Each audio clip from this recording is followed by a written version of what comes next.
Welcome to the eForms video tutorial series. In this tutorial, we will be looking at the eCaveat form. The eCaveat form has 8 mandatory boxes as part of its content pages. Let's explore each box one at a time. If the eCaveat form is to be signed by an agent, you must indicate this in box 1. Do not select this option if the eCaveat is to be signed by the caveator and not by an agent. Information about the agent will need to be provided once this option is selected. The agent can either be an individual or a corporation. Selecting this option will generate one signature page for the agent to sign once the form is locked. There will be more on signature pages later on in this tutorial. Box 2 is where you would provide details of the caveator. There are 5 broad options for the type of caveator: individual, corporation, government and government agency, the public guardian and trustee of Manitoba, and executor, administrator, or trustee. You may select all options that are applicable. If you select individual, you will be required to insert the full legal name of the caveator, as well as an address for service. The details required for corporation are similar. When choosing government and government agency, you will need to provide the name and address for service of the government entity.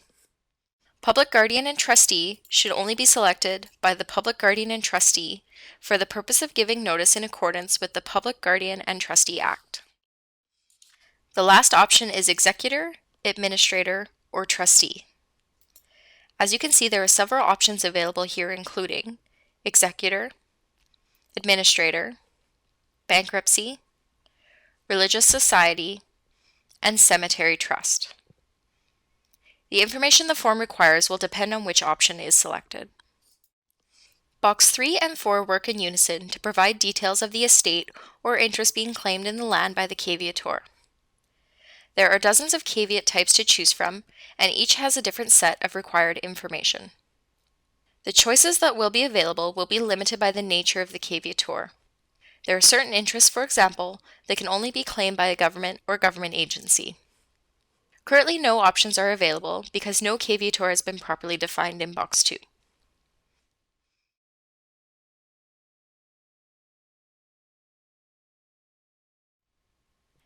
Now that an individual caveator has been selected, the first thing you must do is select from the drop-down list of interest in land your caveat will be giving notice of.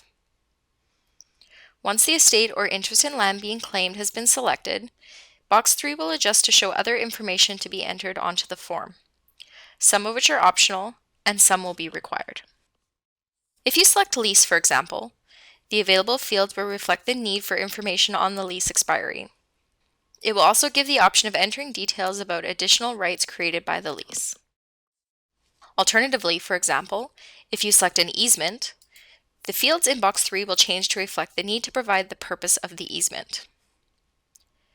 You will also notice that the easement option provides a helpful tip with regards to attaching the agreement that created the rights. In Box 4, you will describe the document or circumstances that entitles the caveator to claim the interest in land set out in Box 3.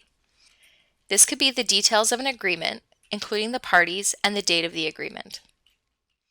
There is also a place for you to indicate if you will be attaching any agreements or supporting documents. Some types of caveats require supporting documentation, while others are optional. The legal description and title number for the land affected by the caveat are entered into the first part of Box 5. As with many other options, you have the ability to add multiple land descriptions with the plus button. You have the option to choose all or part of a title, all units in a condominium plan, or all lots, blocks, and parcels in a plan. If you select the all or part of a title option, you will be able to immediately move on to providing the title numbers that the caveat is going to be registered against. The 3 options are current title number, issuing from title number, or old systems land. The issuing from title number would be used if the title creating document is being filed prior to in series, and you will not know the current title number at the time of registration. As the tip indicates, old system lands should only be selected in certain situations.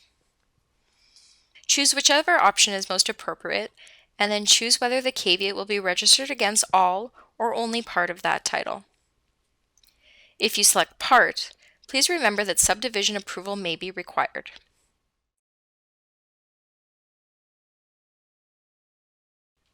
If instead of choosing all or part of a title, you select one of the latter two options, the information you will need to provide is changed slightly.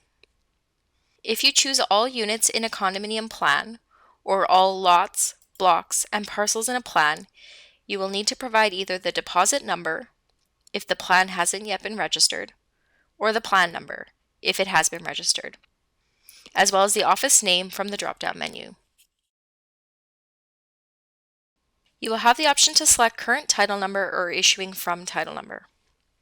If there are multiple titles in a condominium plan, you can enter them here. Where you have chosen all units in a condominium plan, or all lots, blocks, and parcels in a plan, the land description will automatically build for you based on the information you provide. The second portion of this box is reserved for the names of all the registered owners. You must name all of the registered owners of the affected land here, even if the caveat does not affect their interest. Enter each registered owner's name after selecting the owner type from the options listed. Once you have named all of the registered owners of the land, you can indicate whose interests are actually being affected by this caveat. The option will default to all registered owners' interests are affected. If this is not the most appropriate selection, you can specify those registered owners whose interests are affected. Box 6 only needs to be filled in when the caveat being registered affects another instrument. When the caveat does not affect another instrument, the text, "No instrument can be affected by the selected interests," will appear automatically.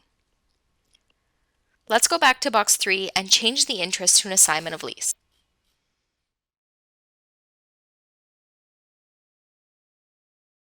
Box 6 has now been modified to allow the caveat giving notice of an assignment of lease to affect another instrument. It is important to note that making a selection in this box is always optional. You do not have to make a selection. Just because this caveat can indicate that it affects another instrument does not mean that it necessarily does. Be aware that if you indicate that your caveat affects another instrument, your caveat will be discharged in the event that that other instrument is discharged. Now you can either select currently on title and provide the instrument number of the accepted instrument, or you can indicate that the instrument to be affected will be registered prior in series. If it is to be registered prior in series to this caveat, then select this option and choose the instrument type of the affected instrument from the drop-down list. The instrument types displayed in the drop-down list are dependent on the selection made in box 3.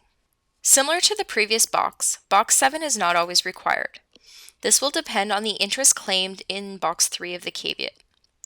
It will also depend on the nature of the caveator.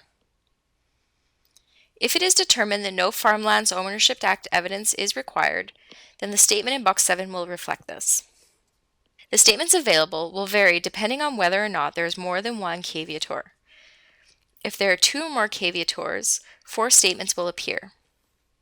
If you select one of the first 3 options, no additional information will be required.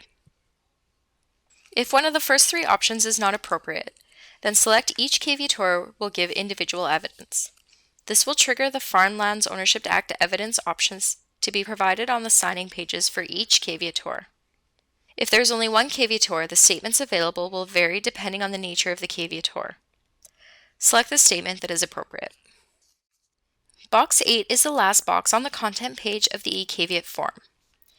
It is where you'll provide contact information for the person who prepared the document. Before locking the form, you are able to save a copy if you choose. When the document is fully completed, select the lock form and create signature pages icon. You can also save the locked form under a different file name. Now let's go to a form that has already been filled out to look at the signing pages in more detail. The most important thing to note about this caveat is that it has been indicated in box 1 that an agent will be signing it. And here's what the signing page would look like for an agent. Keep in mind that the information included on the signing pages will depend on the information that has been provided in the content pages. For example, an extra statement has been added in this case to reflect the agent as signer. In this caveat, the options selected in boxes 1 and 2 are different, and as a result the signing pages are different. This caveat is not being signed by an agent. Additionally, this caveat requires the caveators to select one of the Farmland Ownership Act statements. This is because in this example, the form indicates in box 7 that each individual caveator will give evidence. As you can see on the signing page, the Farmland Ownership Act statements have been added to each of the caveator's signature page.